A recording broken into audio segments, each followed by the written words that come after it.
a show that tackles the big issues affecting the BVI and the rest of the Caribbean. Searches for answers to today's big questions and gives viewers a unique perspective on developing stories. Follow the big story with me, Kathy Richards, only on JTV.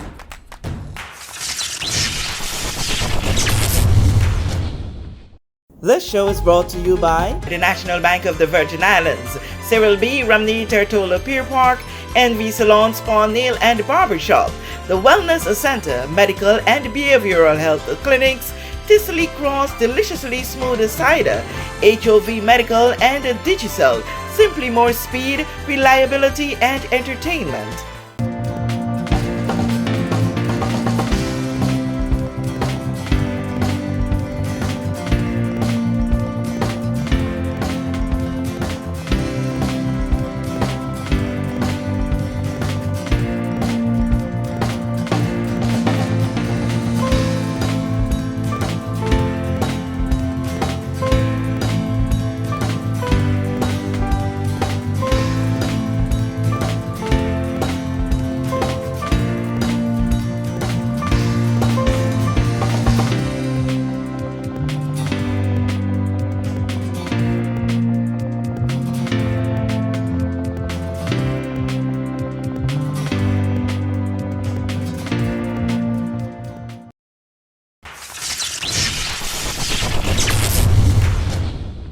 Honorable Hon Malone, thank you again for speaking with us. I know we just came off the big story just the other day when we were here again for a short, quick.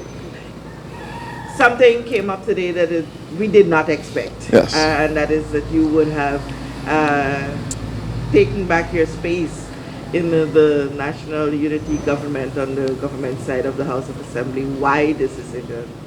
Well, first of all, Kathy, I'd like again to thank you for inviting me on the big story. Today we are on location, and I would like to say greetings to the people in the Virgin Islands, the region, and indeed the world.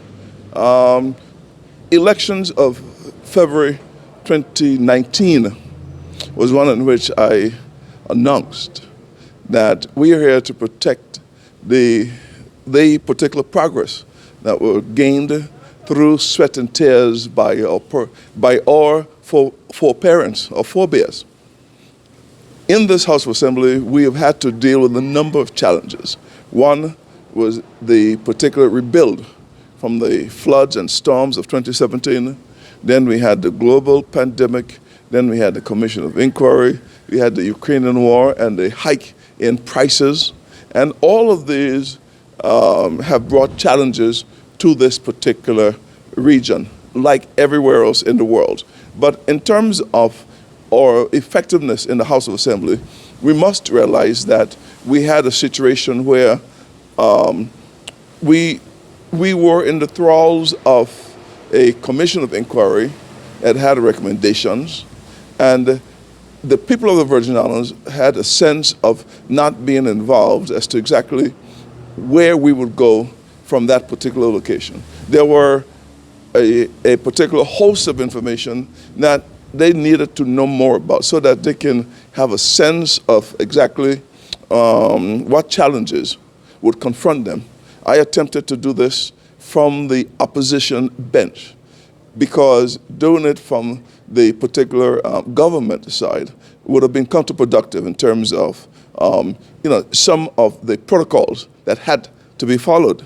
So I thought that while remaining as a Virgin Islands Party member, it was still an opportunity to accomplish this from the opposition side. We are just about 6 weeks before the close of the House. We have Minister Goldsmith here to analyze whether or not the order in council would be removed, would be actually advanced to the point where it is gazetted, and we hope and trust not, because we have the will to make sure that we implement all of the measures that are necessary to provide that of accountability, transparency, and that of good governance. We can do this. I have contended before, and I contend now, that the particular issues gained by the Commission of Inquiry, while it would improve us by implementing the recommendations, they did not and do not rise to the level of where our Constitution should be or must be suspended in part or in whole. And I am committed to making sure that we do whatever is possible to avoid this. Number one, I am committed to making sure that we fulfill the dreams of our forefathers, from Hope Stevens to Howard Penn to all of the persons who have worked tirelessly, Faulkners and the Castros, and all of the persons who have marched for our return of our lands, the Noe Lloyds, all of the persons who have helped to build this Virgin Islands to where it is. I'm going to do my part. I am not one, and I do not pretend, and I will not just laying over, drop dead, pretend that it does not matter. It matters that we do whatever is possible in order to make sure that our particular legacy is upheld, the legacy of our forefathers going into the future is that in which we can protect. We can make sure that it comes into good stead, that we leave the Virgin Islands moving forward. We leave it in a better place. And I am going to do it from whichever side of the aisle is possible. So the particular question, why now? Why now is simple, because at the end of the day, we're actually 6 weeks away. I'm going to be contesting the seat for chairman of the Virgin Islands Party, as a wide open secret right now. And you know, I did not leave the Virgin Islands Party, but we must have had that situation where the information that needed to be imparted to the public was done. In my view, it could only have been done in the way in which it was done, in terms of from the opposition side, where the questions could be asked, the answers given, answers dissected, and now we can move forward into making sure that we gain whatever is possible to move our country forward. What does you contesting the seat of chairman of the Virgin Islands Party to do with your position in the House of Assembly? Well, at the end of the day, as I said, I did not leave the Virgin Islands Party. We had to make sure that the information that was needed to be imparted was done without disturbing the particular caucus of the government, because we did not want to make it look as if the Unity Party had a member who was rogue and just going against anything that they had said. I am saying that it was my feeling, and it's this, I have actually voiced this before, that the information that needed to get out to the particular public, it had to get out. We still do not have the Cox Withers report. We need that. We still don't have what was advocated in order to institute a particular order in council to the Privy Council and laid in the House of Parliament. We still don't have the signed agreement for the recommendations. We still don't have a number of documents, and the only way to get them is to go get them. So we're going to have to make sure that all of these, because history will be best served, we are only going to correct some of the ills of governance, whether from the side of the governor or the ministers or the public officials or the general public, if we know all the facts. We cannot get just one side of the details, one side of the story, and think that we can correct all of what is needed to be corrected. Okay, Honorable Malone, you've been on a campaign to educate the people. So in this moment, I want you to educate us even further. What does your contesting the Virgin Islands Party chairmanship has to do with whether you be a member of the opposition in the House of Assembly or on the government side of the House of Assembly? Well, at the end of the day, as I'm saying, my colleagues from the Virgin Islands Party, the majority of my colleagues are in government at this particular time. This is time for us to close ranks, for us to come together as a people, as a party. The party system, in my view, because I was one of the architects of the constitution of the Virgin Islands Party, we must have it work for everyone. We must be able to have all the tenets of the Constitution go to work for us. We must build the district committees. We must build the youth arm, the women arm, the actual gender arm, all of what we need to do as actual specifics that we'll have to do it. My particular colleagues of the Virgin Islands Party are members of the unity government. So I'm saying is that now we need to forward our particular plans so that we can build the Virgin Islands together as we move forward to the fifth House of Assembly.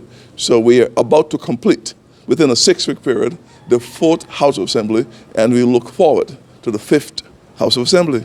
Okay, so what you do within your party is independent of what you're currently doing in the House, while you are a representative of the party in the House. But what you do in your party is totally independent of your activities here. So why it is that you cannot remain on the opposition side of the House of Assembly, but still execute and do whatever it is that you guys need to do as a Virgin Islands party with your membership? Well, the unity is very important. The unity. You cannot be united even though you are on the opposition when it comes to the legislative body. Why you have to go back to, help us to understand clearly, why you have to go back to the government side before you can execute effectively what your objectives are in the party? Well, the objective, let's take for instance the One VI agenda. That is a non-partisan approach to make sure, because we're going to debate, you're going to hear me debate this afternoon, the National Sustainable Development Plan. That is center and key, and one of the key ingredients to the One VI agenda. Whether it is the work of Dr. June Suma, the work of Dr. Carly Corbin, in terms of all particular development politically, these are all part and parcel to it. So what I'm saying is that in accomplishing that goal, my colleagues in the Virgin Islands Party are members of the unity government. So I'm saying to you is that what needed to be accomplished in terms of the information, the wealth of information that we needed to bring us to a level playing field in terms of gathering of information, that particular task is just about completed with 4 more weeks left in this fourth assembly. So we have to then see which way is best and determine which way is best in terms of closing rank, getting the unity in as it relates to even between our membership, and making sure that we can then come together, get the plan of action, incorporate not only the One VI agenda plan, but those that other members might bring to the table. Because it is One VI agenda is what we're looking at. And we have to see and make sure that it is that there's a buy-in from the very membership of which I have a quest to contend for the leadership. So are we to understand that when you sit as a Virgin Islands party group, your membership, when you all sit, whether it be with the legislators, your presidents, and all members of the party, when you sit in your caucuses and whatever meetings you have, aren't you working together even at that level to get that unity of what you want to accomplish? Yes. Well, as the particular caucus of government is with government members. You had members of the National Democratic Party, members of, I think it's VIPM, was it? PVIM. PVIM, members of the Virgin Islands Party. All three sitting in the particular caucus. What I'm saying to you is that the Virgin Islands Party membership represents, I think it was... I'm not talking about party caucus. I'm not talking about... Yeah. So the party caucus... No, we do meet as a party caucus, and we can do that.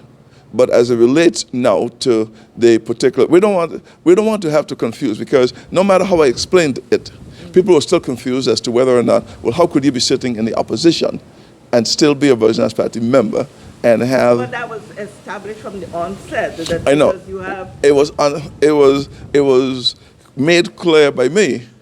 It was understood by you, but there are a number of people who are still, concerned as to exactly. I think more people are even more confused now that you would have now, just a few weeks ahead of the Jew election period, Yes. you've now switched back. I think there is a whole lot of confusion going around in the Well, heads we'll of see people. exactly whether or not there is. It might be to you, but we'll see whether or not it is But to other moment persons. that this leak this morning, this is what has been going around. People are confused. Well, I know, but this particular interview will help clear the confusion, wouldn't it? Because I'm saying to you, at the end of the day, the other members of the Virgin Islands Party is with the government right now.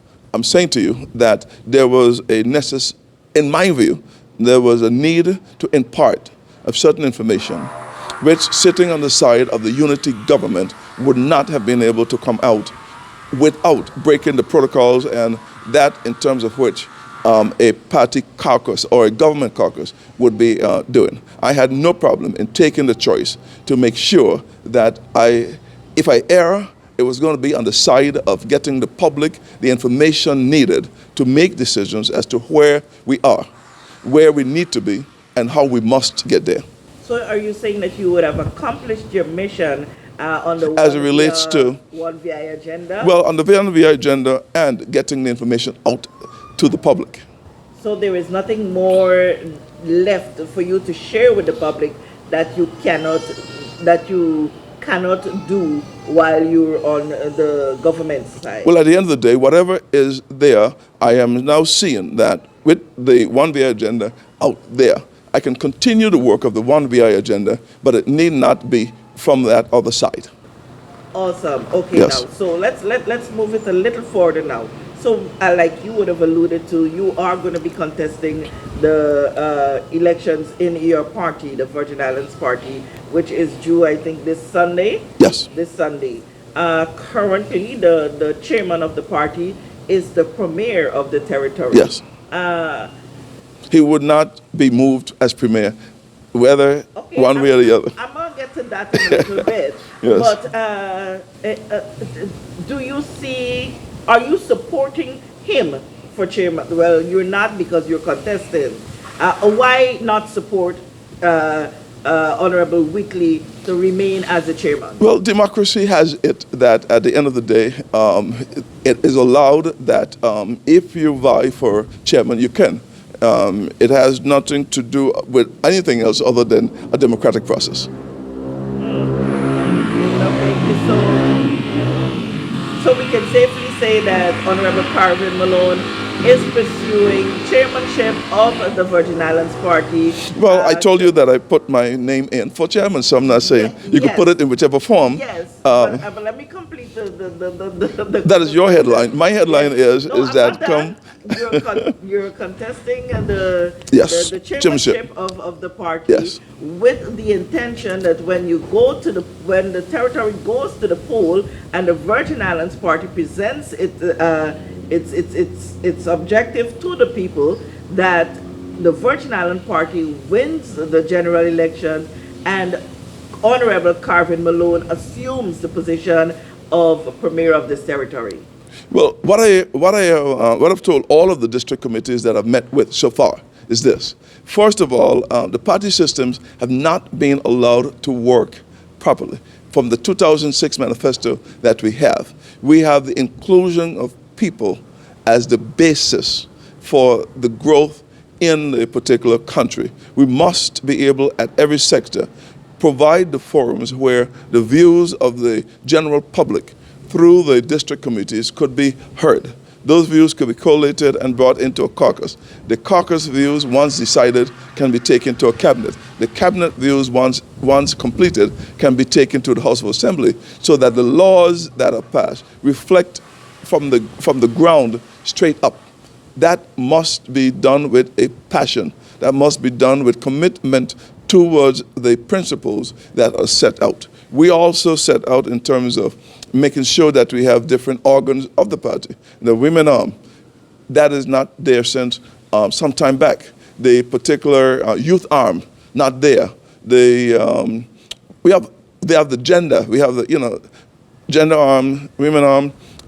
In terms of the particular geriatrics, and we must have our seniors represented in terms of the organs of the party, so that at the end of the day, by having these different organs well instituted, we will be having constant feedback from the public, from the different areas. We also have the ability to look in terms of having a series of think tanks for those persons who want to lend their contributions towards the advancement of the blue economy that we'll speak about, of the particular fishing and farming industry we'll speak about, of the whatever the economic development nature is, whatever the social ill is, that we can have concentrated groups in here, so that it is not based on just 13 members, and more so not based on only 5 members of cabinet making the decisions for the entire 30,000.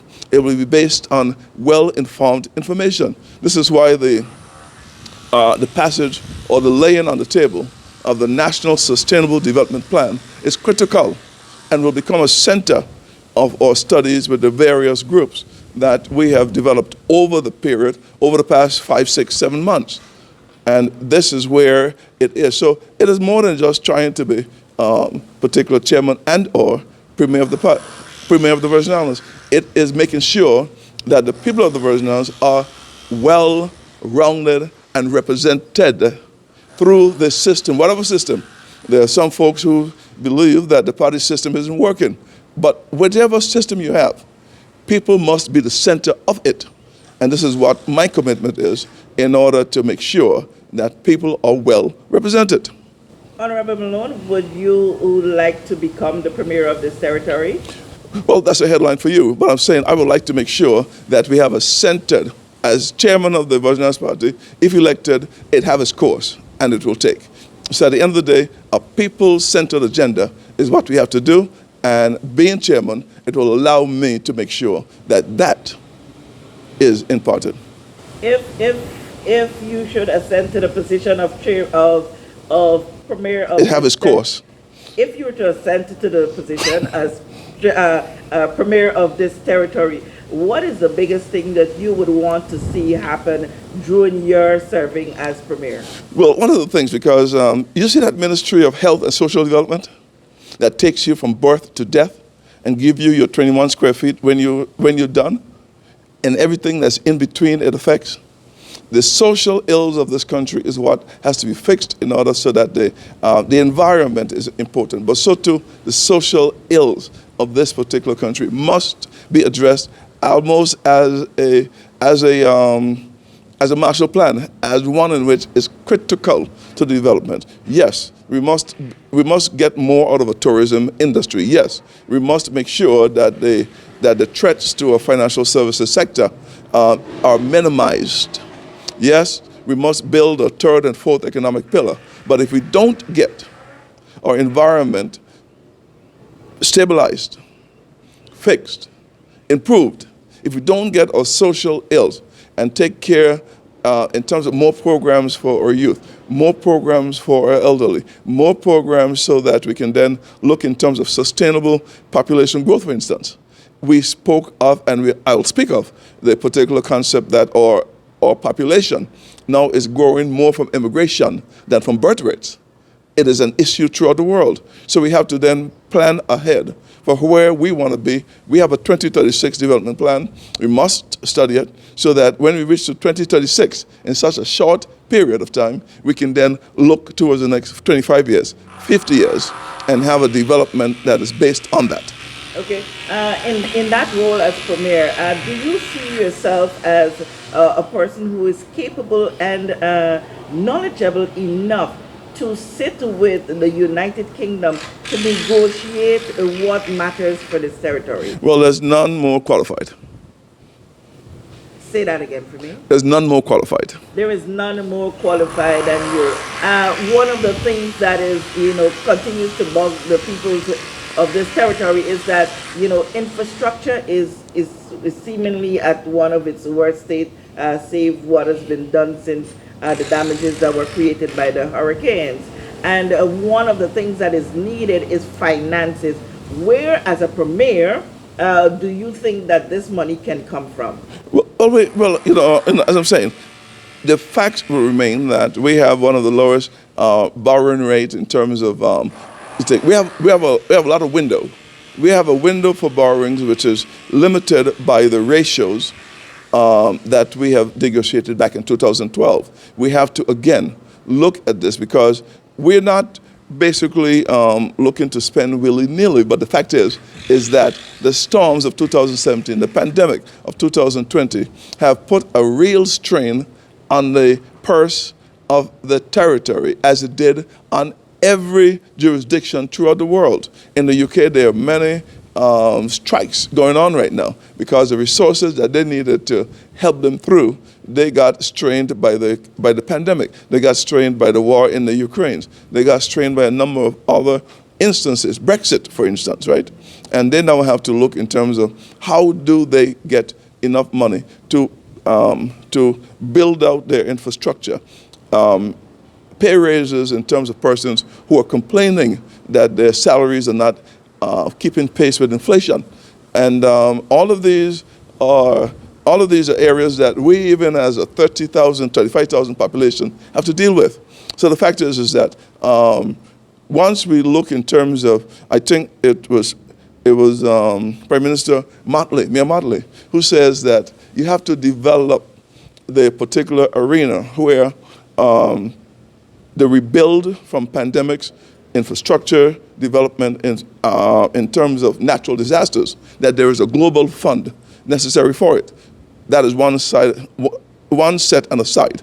Those for building of roads, improving of infrastructure will have to come from loan fundings, whether from CDB, AIB, or any of the other institutions for which we then are part. We then have to look in terms of making sure we build our economy so that our operating expenses don't eat away for everything that we make from our economic pillars, tourism, financial services, and whatever the third and fourth economic pillar will become. Okay, as a premier of this territory, would you go back to the UK loan guarantee and revisit it to get fundings for what's necessary in this territory? We were already there in terms of looking at what is necessary for us to renegotiate that it does not become crippling to us. That particular document, as it was originally formed, was one in which the National Democratic Party members had issues with, that the Virgin Islands Party government had issues with, that we began to look. In fact, there were provisions for where the ratios itself were already changed so that we can then have more leeway in terms of this without the crippling consequences of taking monies to repair, not to splurge, but to repair damages from natural disasters and from pandemics. So you would revisit the... It must be revisited, number one, and we must have other ways in which we can look in terms of raising monies without having the threat of our sovereignty be actually taken over. Okay. Everywhere in the world, they have to raise the monies to recover from the different areas and to progress your company, your particular country, where it comes to infrastructure and all of the others elements. Okay, and going back to where we started in closing, should you not assume the position as chairman of the Virgin Islands Party, and should Honorable Natalia Whitley return as chairman of the Virgin Islands Party? Does he have your full support? That's correct. I helped to write the Constitution. I helped to make sure that all persons who contest and they're in there, that they would not go and feel aggrieved and then start their own thing. The answer is yes. Okay, and quickly, how do you assess Honorable Natalia Whitley's performance for the few months that he has been premier so far? He had been challenged by the fact that we have so many, we were still recovering from the storms. We were still recovering and still in the midst of the pandemic. We had the Commission of Inquiry. Decisions had to be made. So I fully understand the challenges that he's had, and the team has done to the best of ability what needs to be done. As I said before, the impart of information was one in which I had challenges with. I've said that before, I've said it again. But in terms of doing what he had to do, it was done. Awesome. Thank you so much for this time, Honorable Malone. Thank you. See you again very soon. On the series. Thank you.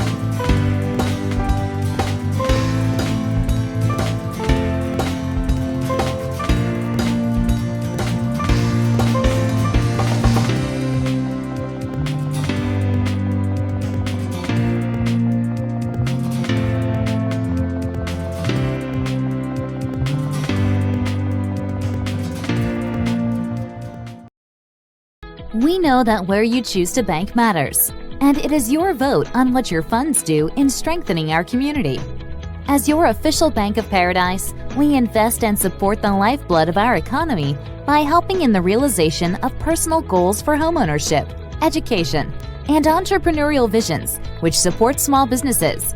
We make it our place to connect with persons and worthy causes, and we have been doing so for more than 30 years. Where your money goes and what your dollars empower are your choice. And we thank you for choosing us, a bank that gives where it matters the most, for you, for our community, and a happier tomorrow. The National Bank of the Virgin Islands. Everyone looks to the future, but no one truly knows what the future holds. The number of people under the age of 20 with type 2 diabetes could increase by 49% by 2050.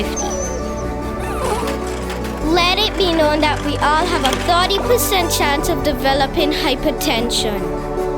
Globally, more than 300 million people of all ages suffer from depression. More than 60,000 young adults aged 20 to 39 are diagnosed with cancer each year. Obesity leads to problems such as stroke, heart disease, and kidney failure. No matter your race, age, or color, we are all at risk.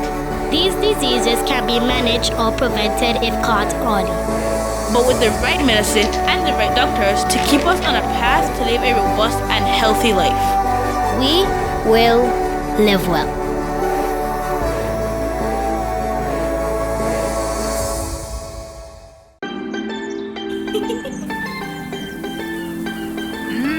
There are many ways to enjoy life, like so many ways to count on Popular.